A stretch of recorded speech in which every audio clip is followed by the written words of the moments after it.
ഒപ്പം വയനാട്ടിൽ കഴിഞ്ഞ ദിവസം ഞാൻ പോയിരുന്നു.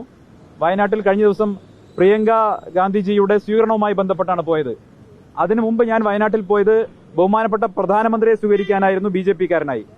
അന്ന് ബഹുമാനപ്പെട്ട പ്രധാനമന്ത്രി വയനാട്ടിൽ വന്നപ്പോൾ BJP-കാർ മാത്രമല്ല കേരളത്തിലെ മുഴുവൻ ജനങ്ങളും പ്രതീക്ഷിച്ചത് തകർന്നു നിൽക്കുന്ന ഏറ്റവും വിഷമം അനുഭവിക്കുന്ന നമ്മുടെ സഹജീവികൾക്ക് ആശ്വാസം പകരുന്ന എന്തെങ്കിലും ഒരു സമീപനം കേന്ദ്ര സർക്കാർ കൈക്കൊള്ളുമെന്നാണ്.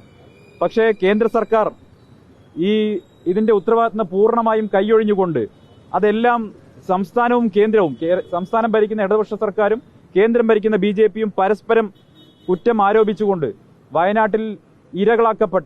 വയനാട്ടിലെ ദുരന്തത്തിൽ ഇരകളാക്കപ്പെട്ട ആ മനുഷ്യരെ സഹായിക്കുന്നതിൽ നിന്ന് അവർ പിന്മാറിയിരിക്കുകയാണ്.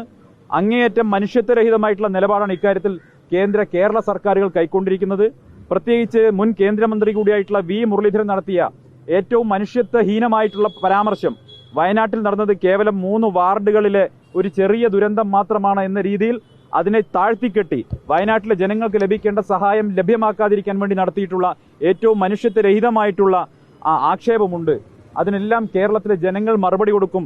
കേരളത്തോട് കാണിക്കുന്ന ഈ അവഗണനയ്ക്കെതിരെ CPM-ഉം BJP-യും പരസ്പരം സഹായിക്കുന്ന നിലപാടുകൾക്കെതിരെ കേരളത്തിലെ ജനങ്ങൾ, പ്രബുദ്ധരായ ജനങ്ങൾ വിധി എഴുതാൻ ഇനി അധികം കാലതാമസമില്ല. അത് മാത്രമല്ല, ഇപ്പോ തിരുവനന്തപുരത്തടക്കം BJP-ക്ക് മാൻ പവർ സപ്ലൈ ചെയ്യുന്ന ഏജൻസിയായി CPM മാറിയിരിക്കുകയാണ്. BJP-ക്ക് എവിടെ മാൻ പവർ ആവശ്യമുണ്ടോ അത് സപ്ലൈ ചെയ്യുന്ന ഏജൻസി പണി മുഖ്യമന്ത്രി പിണറായി വിജയൻ എടുക്കുകയാണ് എന്നുള്ളതാണ് തിരുവനന്തപുരത്തെ ഏറ്റവും പുതിയ സംഭവങ്ങൾ കൂടി സൂചിപ്പിക്കുന്നത്. ഇവിടുത്തെ മംഗലപുരത്തെ മുൻ ഏരിയ സെക്രട്ടറി അദ്ദേഹം BJP-യിൽ ചേർന്നത് ഇന്നലെയാണെങ്കിലും വാസ്തവത്തിൽ അദ്ദേഹം BJP-യുടെ ഭാഗമായിട്ട് ഏറെക്കാലമായി എന്നതാണ് വസ്തുത. ഇവർ തമ്മിൽ നേരത്തെ ഉണ്ടായിരുന്ന കൊടുക്കൽ വാങ്ങലുകളൊക്കെ BJP-ക്കകത്ത് നല്ല രീതി എല്ലാവർക്കും അറിയുന്നതാണ്. ലക്ഷക്കണക്കിന് രൂപയുടെ, കോടിക്കണക്കിന് രൂപയുടെ ഇടപാടുകൾ ആരൊക്കെ തമ്മിൽ പരസ്പരം നടത്തിയിട്ടുണ്ട് എന്നുള്ളത് അന്വേഷിച്ചാൽ ബോധ്യപ്പെടാവുന്ന കാര്യങ്ങളാണ്. റിയൽ എസ്റ്റേറ്റ് ബന്ധങ്ങൾ ആർക്കൊക്കെ തമ്മിലാണുള്ളത്, വിഴിഞ്ഞം പോർട്ടുമായി ബന്ധപ്പെട്ട കരാറുകളിൽ ആർക്കൊക്കെയാണ് ബന്ധങ്ങളുള്ളത്, ഇതൊക്കെ അന്വേഷിച്ചാൽ ഈ കൊടുക്കൽ വാങ്ങലുകൾ സംബന്ധിച്ച വിവരങ്ങൾ പുറത്തുവരും. എന്തായാലും അന്വേഷണാത്മക മാധ്യമ പ്രവർത്തകർ ഇത്തരം കാര്യങ്ങൾ കൂടി അന്വേഷിക്കുന്നത് നല്ലതാണ്.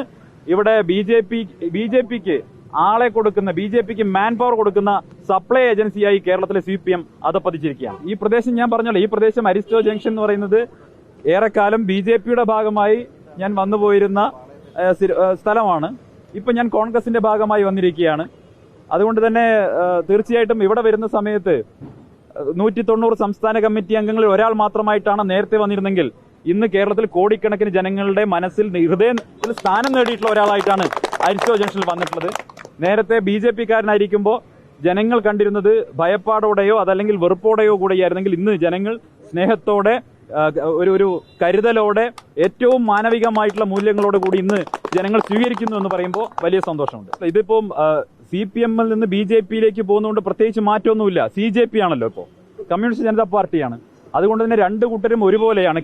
കേരളത്തിൽ CJP ആയിട്ടാണ് ഇവർ പ്രവർത്തിക്കുന്നത്. BJP-യുടെ സംസ്ഥാന പ്രസിഡന്റ് പിണറായി വിജയനും CPM-ന്റെ സംസ്ഥാന സെക്രട്ടറി K. സുരേന്ദ്രനുമാണ് കേരളത്തിൽ. ഇവർ രണ്ടുപേരും പരസ്പരം സഹായിച്ചുകൊണ്ടാണ് പ്രവർത്തിക്കുന്നത്. പാലക്കാട് നിങ്ങൾ കണ്ടതല്ലേ, പാലക്കാട്ട് തെരഞ്ഞെടുപ്പിന്റെ പ്രചരണത്തിന്റെ അവസാന ദിവസങ്ങളിൽ കൊടുത്ത പത്രപരസ്യം ആർക്ക് വേണ്ടിയിട്ടായിരുന്നു? ഞാൻ അവിടെ ഒരു ഘടകമേ അല്ല എന്ന് പറയുമ്പോൾ പോലും, ഞാൻ അവിടെ സ്ഥാനാർത്ഥിയല്ല, BJP-യിൽ നിന്ന് ഞാൻ വിട്ട് കോൺഗ്രസിൽ ഒരു സാധാരണ പ്രവർത്തകനായി മാറിയ എന്റെ പേരിൽ 2 പരസ്യങ്ങൾ കൊടുക്കുകയാണ്. അപ്പൊ BJP-ക്ക് പറയാൻ പറ്റാത്ത കാര്യങ്ങൾ CPM-നെ കൊണ്ട് പരസ്യം കൊടുപ്പിക്കുക, എന്നുള്ളതിന്റെ പണം BJP ഓഫീസിൽ നിന്ന് കൊടുക്കുക. അതല്ലേ പാലക്കാട് നടന്നത്? അതിന് പാലക്കാട്ടെ ജനങ്ങൾ തിരിച്ചടി കൊടുത്തു. ഇപ്പൊ നടന്നുകൊണ്ടിരിക്കുന്നത്, അതായത് BJP-യിലേക്ക് CPM-ൽ നിന്ന് ഒരാൾ പോകുന്നുണ്ടെങ്കിൽ അതിൽ എന്താണ് ഇത്ര വലിയ പുതുമയുള്ളത്? അത് തറവാട്ടിലേക്കുള്ള ഒരു ഘർവാപ്പസി മാത്രമല്ലേ? അതിലപ്പുറം എന്താ ഉള്ളത്? 2 കൂട്ടർ ഒന്നല്ലേ? BJP-യുടെ തന്നെ ഒരു പ്രധാനപ്പെട്ട നേതാവ് ചെഗുവേരയെ കുറിച്ച് വായിക്കാനല്ലേ BJP പ്രവർത്തകരെ ഉദ്ബോധിപ്പിച്ചത്? അപ്പൊ അത്തരം നേതാക്കളൊക്കെയുള്ള പാർട്ടിയല്ലേ? ഞാനതിലേറെ ഒന്നും പറയാൻ ആഗ്രഹിക്കുന്നില്ല.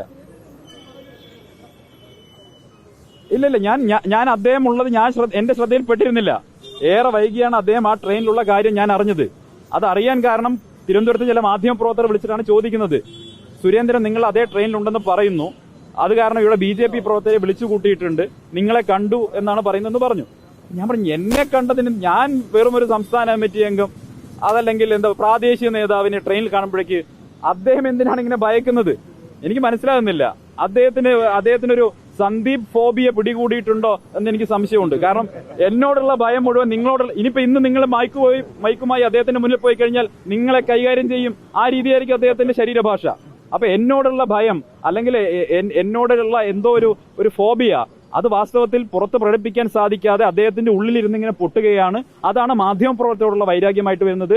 നിങ്ങൾ ശ്രദ്ധിച്ചോ, നിങ്ങളുടെ ആഫീസിനകത്ത് കയറി എന്നെ കിട്ടാത്തതിന്റെ ദേഷ്യം നിങ്ങളോട് തീർക്കുമോ എന്നുള്ള ഭയമാണ് എനിക്കിപ്പോൾ.